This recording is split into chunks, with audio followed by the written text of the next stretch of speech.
नमस्कार दोस्तों आज मैं आपको दिखा रहा हूँ क्षेत्र जो कि गंगा यमुना के दोआब के क्षेत्र की जो ज़मीन है। यहाँ पर गेहूँ, धान और गन्ने की बहुतायत में फसल की जाती है। तो दोस्तों, जैसा कि आप जानते हैं कि भारत की जो जलवायु है वो कौन सी जलवायु है। भारत की जलवायु उष्ण उपोष्ण मानसूनी जलवायु है। उसके बाद एक प्रदेश आता है उत्तर प्रदेश, जो कि हमारा गेहूं के उत्पादन में नंबर 1 है। तो आज हम बात करेंगे गेहूं के पौधे की। तो दोस्तों, ये है तुम्हारा गेहूं का पौधा। आपको लगता है कि जो आप रोटियां खाते हो ना, ये है तुम्हारा गेहूं का पौधा, ठीक है। अब ये लगभग इसको 15 से 20 दिन हो गया होगा, ठीक है। अच्छा, अब ये होता किस में है? तो ये मिट्टी में होता है। अब मिट्टी कौन सी है? ये है तुम्हारी मिट्टी, ठीक है। ये मिट्टी कौन सी है? देखिए, जो नदियों द्वारा मिट्टी लाई गई थी वो जलोढ़ मिट्टी थी। अब जलोढ़ मिट्टी में 2 मिट्टियाँ होती हैं, एक होती है तुम्हारी खादर और एक होती है बांगर।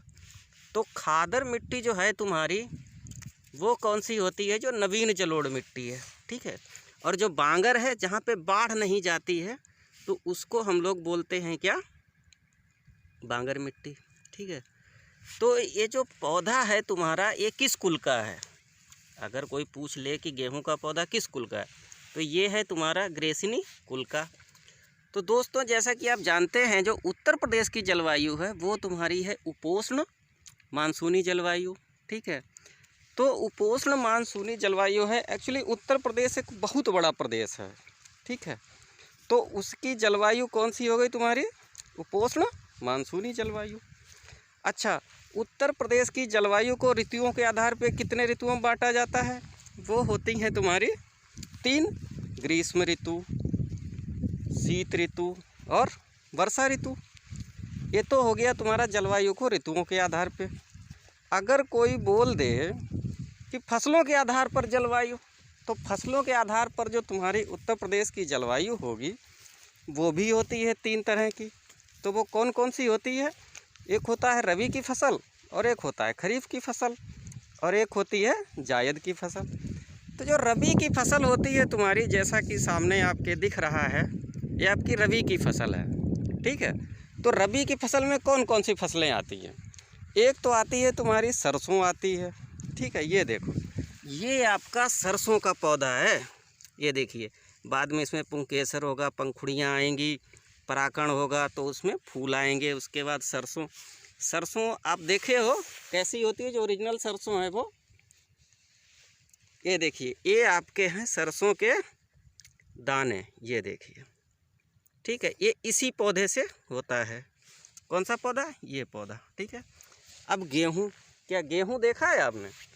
देखिए, ये है आपका असली गेहूँ, ठीक है। ये कहाँ से उत्पन्न होगा?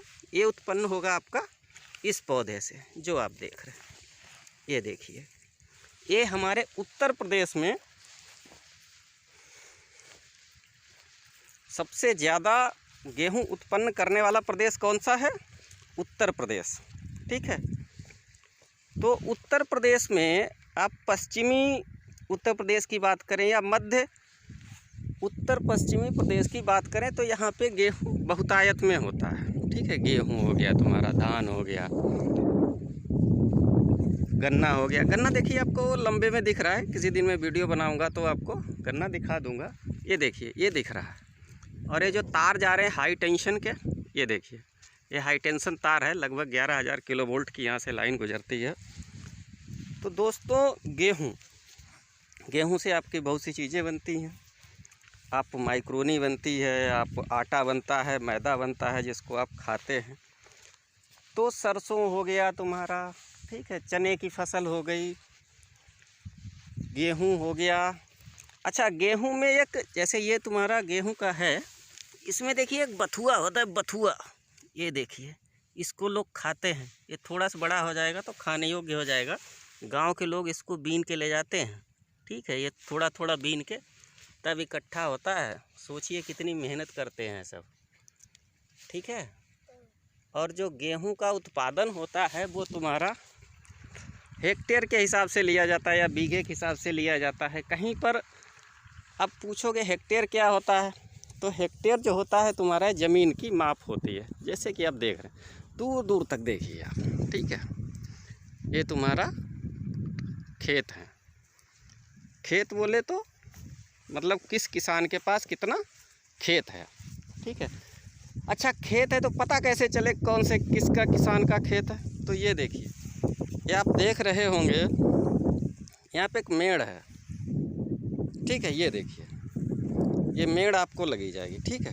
ये हर किसान का मेड़ होती है। सरकार पहले बहुत छोटे छोटे खेत थे, तो गवर्नमेंट ने क्या किया कि चकबंदी कर दी।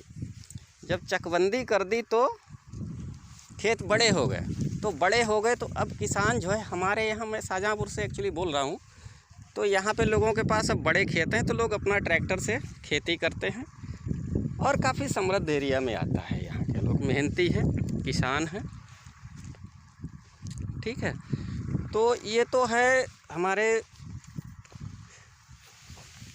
ये है देखिए, आप पौधा देख रहे हैं ना, ये लगभग 20 से 25 दिन का है, हो गया।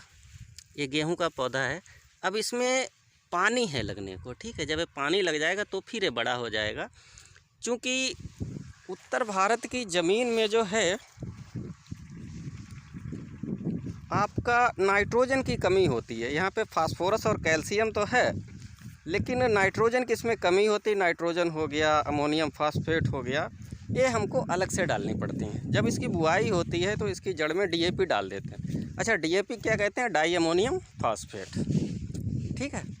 ये जो आप देख रहे हैं ना, ये जो मेड़ जैसी बंधी है, ये पानी रोकने के लिए होती है, ताकि अगर आप ऐसे अजर्रा पानी चलाएंगे तो कहाँ जाएगा मालूम नहीं, ससुरा पड़ोस से खेत भर जाएगा। तो इसके लिए खेतों के अंदर भी छोटी छोटी सी ये क्यारियाँ बना दी जाती हैं, ताकि ये पानी रुक जाए, ठीक है, और बराबर इसकी सिंचाई हो जाए। तो ये है अपना खेत। जिन लोगों ने नहीं देखे हैं कृपया देख लो। और ये मिट्टी है, ठीक है, इसको मृदा भी बोलते हैं। ये मृदा है, यही मृदा है तुम्हारी, ठीक है। इसमें बहुत सारे, इसमें हर वो चीज़ है जो तुम्हारी आप खाते हो, प्रयोग में करते हो। इसमें बहुत कैल्शियम भी है। यही मिट्टी है जिससे गन्ना उपजता है, ठीक है। विटामिन्स, जो भी हमारी फसलें उगाई जाती हैं, जो हम सब्जी उगाते हैं, उनमें विटामिन होते हैं, खनिज लवण है। इसी में लोहा होता है, इसी में एल्युमिनियम होता है। अब कोई पूछ दे कि कहाँ लोहा पाया जाता है, कहाँ पे एल्युमिनियम, तो एक्चुअली ये सब चट्टानों में होता है। और ये जो अच्छी मिट्टी है, ये नदियों द्वारा जो बहाकर लाई गई चट्टानें होती ना, जो उनके छोटे छोटे कण बन जाते हैं, उसके बाद जो मिट्टी बनती है, ये तुम्हारी अच्छी मिट्टी होती है। अच्छा, अब इसमें सिंचाई कैसे करेंगे, ठीक है। या तो नदियाँ कहीं पड़ोस में हो तो नदी है ना, तो नदियों से सिंचाई कर दो। नहीं तो उत्तर प्रदेश में जो है सबसे ज़्यादा ट्यूबवेल द्वारा सिंचाई होती है। अच्छा, अब ट्यूबवेल क्या होता है? देखिए, ये जो आप थोड़ा आगे देखेंगे तो देखिए एक लाल लाल सा है, दिख रहा है आपको, ये जो है आपका ट्यूबवेल होता है, ठीक है। अच्छा, एक बोर होता है, बोरवेल, उसमें हम ज़मीन के नीचे पाइप गाड़ देते हैं, उसके ऊपर पंप सेट से या तुम्हारा लिस्टर इंजन से या तुम्हारा ट्रैक्टर से जो है पानी खींचते हैं। तो ये देखिए, ये इसमें एक गड्ढा है, वो आपको दिख रहा है, इसको कहते हैं बोरिंग। ये गांव में बोरिंग होती है, इसी पे बाल्ब बांध के, कहीं पे बाल्ब नीचे होता 5 फीट, कहीं पे ऊपर होता है, बाल्ब बांध के इसी से इस खेत की सिंचाई हो जाएगी, ठीक है दोस्तों। तो ये था आज आपका गेहूं के बारे में। अच्छा लगे तो कृपया लाइक करें और सब्सक्राइब करें। धन्यवाद।